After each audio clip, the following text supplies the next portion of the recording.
آج ہم سیاسی موضوع پہ ایک بات کریں گے کہ کچھ ہمارے امت کے اندر، انسانیت کے اندر، ہمارے مسلمانوں کے اندر بڑے بڑے اختلافات چل رہے ہیں۔ حالانکہ ہونا تو یہ چاہیے تھا کہ ہم لوگ سارے کے سارے مل کے آپس میں اور غیر مسلم کا مقابلہ کرتے، یعنی کہ جو دھوکہ دہی غیر مسلم نے ہمارے اندر ڈال دی ہے، فرمایا کہ وہ دھوکہ دہی ہم اپنے اندر سے ختم کرتے۔ لیکن ہم دیکھتے ہیں کہ ہمارے ملک کے اندر جو غیر مسلم کی چالیں چل رہی ہیں اور وہ وہاں پہ دور بیٹھ کے لومڑی کی چال چلتا ہے اور پھر مسلمانوں میں تفرقہ بازی پیدا کرتا ہے، مسلمانوں کو آپس میں لڑاتا ہے۔ اس طرح سے فرمایا کہ وَمَا كَرُوا وَمَا كَرَ اللَّهُ، یہ لوگ بھی کیا کرتے ہیں، جو ہے مکر کرتے ہیں اور جو ہے نا فریب کرنے کی کوشش کرتے ہیں، تدبیریں کرتے ہیں۔ لیکن جس طرح یہ تدبیریں کرتے ہیں تو اللہ سبحانہ و تعالیٰ بھی ایک تدبیر کرتے ہیں، وَاللَّهُ خَيْرُ الْمَاكِرِينَ، اللہ سبحانہ و تعالیٰ کی تدبیر بہت قوی ہے، بہت مضبوط ہے اور وہ کارگر ہو جاتی ہے۔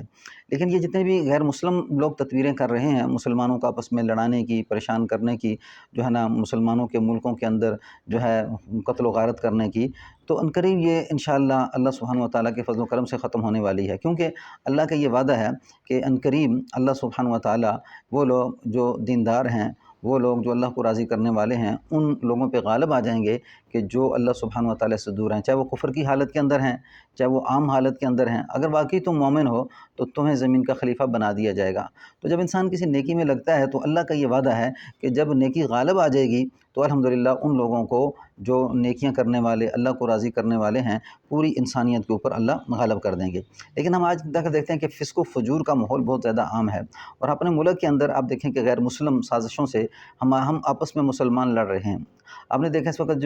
جو حکومت کی پالیسی اس وقت چل رہی ہے، اور اس وقت موجودہ حالات میں عمران خان، شہباز شریف آپس میں لڑ جھگڑ رہے ہیں، مولانا فضل الرحمان صاحب، عمران خان، یعنی ان کے درمیان آپس میں جو اختلافات ہیں، یہ اختلافات کس نے پیدا کیے؟ یہ ساری باتیں سوچنے کی ہیں اور سمجھنے کی ہیں۔ لیکن ہم یہاں پہ کیا سمجھ رہے ہیں؟ یہاں پہ پی ٹی آئی والے جو ہے نا نون لیگ کی مخالفت کر رہے ہیں، نون لیگ والے پی ٹی آئی کی مخالفت کر رہے ہیں، پی ٹی آئی والے مولانا فضل الرحمان صاحب کی مخالفت کر رہے ہیں، اسی طرح مولانا فضل الرحمان صاحب پی ٹی آئی کی، اس طرح مختلف آپس کے اندر مخالفتیں چل رہی ہیں۔ لیکن سب سے جو مین چیز ہے آپ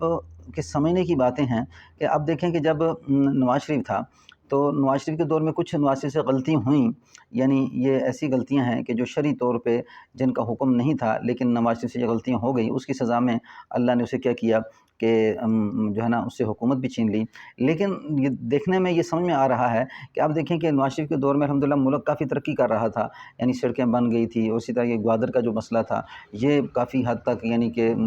جو ہے نا آگے نکل چکا تھا۔ لیکن جان بوجھ کے سازش کے طور پہ کیا کیا گیا کہ نواز شریف کو ہٹایا گیا کہ اگر یہ نواز شریف اسی طرح جو ہے ملک کے اندر رہا تو پاکستان ترقی کر جائے گا۔ تو یہ چیز غیر مسلم کو پسند نہیں تھی، تو سازشیں کر کے نواز شریف کو ہٹا دیا گیا۔ پھر اسی طرح آپ دیکھیں کہ جس وقت الیکشن ہوئے تو الیکشن میں مولانا فضل الرحمان صاحب کو، یعنی وہ علی میر پور گنڈا، یعنی اس کی کیا حیثیت ہے کہ وہ بالکل یعنی کہ اس کی جو علمی حیثیت ہے وہ تو بالکل مفقود ہے، یعنی شرعی طور پہ اسے کوئی اتنا علم نہیں ہے، لیکن مولانا فضل الرحمان جیسے عالم کو اس سے ہرا دیا گیا، یعنی کہ ووٹنگ میں یعنی کہ کچھ نہ کچھ ایسے معاملات ہوئے کہ جان بوجھ کے مولانا فضل الرحمان صاحب کو وہاں سے ہرا دیا گیا۔ تو یہ کیا کہ غیر مسلم کی سازشیں، غیر مسلم نہیں چاہتا کہ اسمبلی کے اندر کیا ہو کہ ایسے مسلمان آئیں کہ جو ایمانی حالت میں قوی ہوں، جو مسلمانوں کی دیکھ بھال کرنے والے ہوں، تو یہ غیر مسلم نہیں چاہتا۔ تو ادھر سے نواز شریف کو اٹھایا کہ مسلمان ترقی کر رہے تھے، کہ اس میں پاکستان کے اندر کافی جو ہے نا کام ترقی یافتہ ہو رہے تھے۔ تو پھر اس کے بعد کیا ہوا کہ عمران خان کو جو لانے کی سازشیں کی گئی، تو عمران خان سے ان کو بڑی توقعات تھی کہ کیا کیا جائے گا کہ نواز شریف کو ہٹا دیا جائے گا اور عمران کو جب لایا جائے گا تو یہ آدمی لیبرل آدمی ہے اور یہ ہے کہ ہماری تمنائیں اور ہماری امیدیں سے پوری ہو سکیں گی۔ لیکن ایسا نہ ہوا، اللہ بڑے شان والے ہیں، اللہ بڑے بلند ہیں۔ تو یعنی کہ سوچا یہ جا رہا تھا کہ عمران خان جو ہے ہمارے وہ جو غیر مسلم طاقتیں ہیں کہ وہ ہمارے معیار پہ پورا اتریں گے۔ لیکن جیسے ہی عمران کے اندر تھوڑی سی جہالت ہے، نہ سمجھی ہے اور اتنا علم نہیں، شعور نہیں، تو عمران خان نے جیسے آتے ہوئے یعنی کہ ان کا یہ پتہ نہیں چل رہا تھا کہ یہ کون سے مذہب سے ہیں، یعنی بعض یہ قادیانیوں کے پاس جا رہے ہیں، بعض یہ قبروں کے اوپر سجدے کر رہے ہیں۔ تو شروع میں یہ چیزیں بالکل سامنے آئیں تو عام مسلمان بھی اس چیز کو ججمنٹ نہیں کر رہا تھا کہ بھی عمران خان کیا کرے گا۔ لیکن جیسے جیسے وقت گزرا تو عمران کے اندر کچھ تبدیلیاں آئیں، یعنی ان تبدیلیوں میں یعنی کچھ تبدیلیاں ایسی تھی، پھر جب عمران خان نے اقوام متحدہ میں جا کے جو تقریر کی، بڑی اچھی تقریر کی، لیکن اس کے بہت سے فائدے بھی ہوئے لیکن بہت سے نقصان بھی ہوئے۔ جیسے جو ہے نا آزاد کشمیر کے اندر آپ دیکھیں کہ اس تقریر کے بعد مسلمانوں پہ ظلم ڈھایا گیا، اسی طرح ہندوستان کے مسلمانوں پہ ظلم ڈھایا گیا اس تقریر کے بعد۔ تو یہ کوئی حکمتیں ہوتی ہیں اندر کی کہ ہر بات ظاہر کر کے بعض اوقات نہیں کی جاتی، اور بعض اوقات ہر بات کو ظاہر کیا جاتا ہے۔ ظاہر نہ کرنا اس کر کے ہوتا ہے کہ تاکہ مسلمان تکلیف سے بچ جائے، اور ظاہر کرنا اس کر کے ہوتا ہے کہ مسلمانوں کا طاقت غیر مسلم کے سامنے کھل کے آئے اور ان کی حکمت عملی کھل کے سامنے آئے۔ لیکن یہ ہر موقع محل پہ یعنی اس چیز کو دیکھ کے فیصلے کیا جاتا ہے کہ میں نے کس جگہ پہ سریعام ایسی بات کرنی ہے جس سے مسلمان تکلیف سے بچ سکیں۔ تو اس طرح یعنی کہ اقوام متحدہ میں جو تقریر کی، بڑی اچھی تقریر تھی ناموس رسالت کے موضوع پہ، اور آپ صلی اللہ علیہ وسلم کے جو انہوں نے جو ہے نا بنائے تھے کارٹون وغیرہ بنائے ظالموں نے، غیر مسلم نے، تو وہ اس معاملے میں بھی الحمدللہ پوری دنیا میں قانون پاس ہوا۔ تو یہ بہت اہم چیز تھی جو عمران خان کی تقریر کے بعد سامنے آئی۔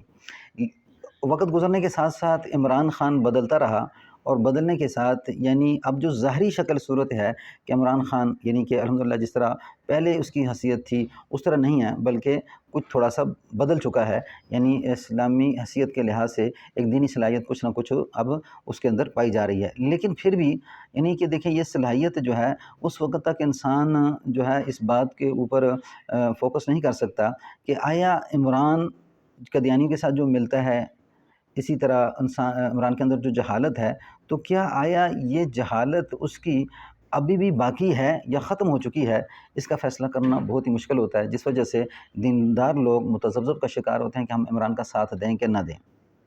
لیکن غیر مسلم نے یعنی عمران خان کو جو ہے نا اس کر کے لایا کہ تاکہ یہ لیبرل آدمی ہوگا اور ہم قادیانی کو ملک کے اندر جو ہے نا لے آئیں گے، اسی طرح غیر قوتیں اسلامی مملکت کے اندر مداخلت دیں گی، تو ہمارے لیے یعنی وہ ان کا یہ کہنا تھا کہ اس سے ہمارا کام آسان ہو جائے گا۔ لیکن ایسا نہ ہوا۔ عمران کیا ہوئے کہ مسلمانوں کے محافظ بنے، یعنی کہ عمران کے بارے میں فی الوقتی اس وقت یہ نہیں کہا جا سکتا کہ عمران غدار ہے یا عمران کیا ہے کہ مسلمانوں کے حق میں بہتر نہیں ہے۔ لیکن یہ ضرور بات کہی جا سکتی ہے کہ عمران کو لایا گیا ہے، لیکن جنہوں نے لایا تو وہ کسی مقصد کے لیے لائے، لیکن مقصد میں کامیاب نہ ہوئے تو عمران کو بھی باہر نکال پھینک دیا۔ یعنی جب وہ مقصد میں کامیاب نہ ہوئے تو عمران کو بھی باہر ملک سے نکال پھینک دیا اور اس سے مملکت چھین لی گئی۔ اسی طرح نواز شریف سے بھی چھینی گئی، اسی طرح عمران سے بھی چھینی گئی۔ اب اس کا جو نتیجہ کیا بنا کہ جب یہ دونوں جو سلطنتیں گئی ہیں تو ان دونوں کو ختم کرنے والی غیر مسلم قوتیں تھیں، اور اس کا نقصان کیا ہوا کہ مسلمانوں کو معیشت میں بہت بڑا نقصان ہوا۔ یعنی معیشت کیا ہوئی کہ مسلمانوں کی پاکستان کی جو ہے نا برباد ہوئی، یعنی مہنگائی زور پہ آ چکی۔ یعنی وہ عمران خان کی بہت سی غلطیاں کہ وہ کہتے تھے جی ہم کیا کریں گے، جی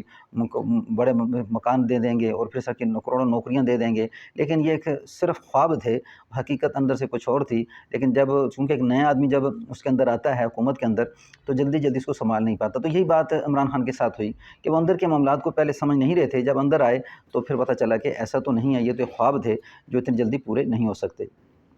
اب ان سارے معاملات کے اندر غیر ملکی سازشیں چل رہی ہیں۔ میرا مسلمانوں سے یہ پیغام ہے، عمران خان کے جتنے لیڈر ہیں ان سے یہ پیغام ہے، مولانا صاحب فضمان صاحب کے جتنے جو ہیں سپورٹر ہیں، مولانا فضمان صاحب ہیں، ان سے میرا یہ پیغام ہے، اور اسی طرح نون لیگ سے کہ آپس میں مل کے کریں، مل کے کرنے سے اپنے اندر کے اختلافات کو دور کریں۔ صحابہ کرام میں جو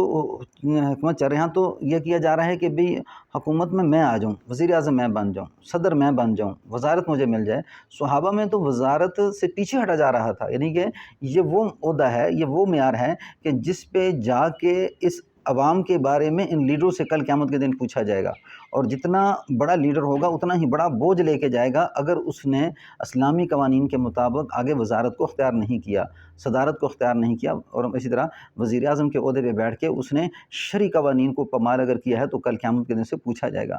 تو اس کر کے ہمارے جو اندرونی اختلافات ہیں، ان اختلافات کو اگر ہم مل بیٹھ کے آپس میں دور کریں تاکہ غیر مسلم لومڑی والی چال چل کے ہمارے ملک کو برباد نہ کر دے اور ہم اپنے ملک کو سنبھال سکیں، ورنہ ہم جس طرح آپس میں جو ہے لڑ رہے ہیں اس کا نتیجہ کیا ہوگا کہ غیر مسلم یہی چاہتا ہے اور لومڑی کی چال چل رہا ہے اور ہم مسلمان آپس میں لڑ رہے ہیں۔ تو اللہ سے دعا ہے کہ اللہ سبحانہ و تعالی ہمیں سمجھ نصیب فرمائے، اور غیر مسلم طاقتیں جو ہیں ہمارے اوپر لگی ہوئی ہیں اور ہمیں جو ہے نا تباہ برباد کرنے کی کوشش کر رہی ہیں، ہمارے ملک کو توڑنے کی کوشش کر رہی ہیں، ان کی سازشوں سے اللہ امت مسلموں کو محفوظ فرمائے۔ السلام علیکم ورحمۃ اللہ وبرکاتہ۔